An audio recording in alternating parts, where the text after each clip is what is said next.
Savol. Onam adamga ba'zi paytlar yolg'on gapiradi, lekin men onamga yolg'on gapirsam, mendan qattiq xafa bo'ladi. Nima qilishni bilmay qoldim. Nima maslahat berasiz?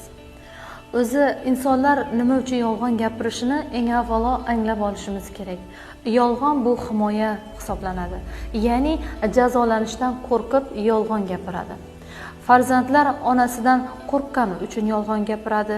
Ayollar yolg'on gapirayotgan bo'lsa, demak, turmush o'rtog'idan himoyalanadi va qo'rqqanidan yolg'on gapiradi. Bu joyda farzand va ona o'rtasida munosabatni ishonch holatiga keltirish kerak. Albatta, turmush o'rtog'i bilan birga ham shunaqa mehr-muhabbatli, ishonch tarzda munosabat to'g'rilansa, yolg'on gapirishga hojat yo'q.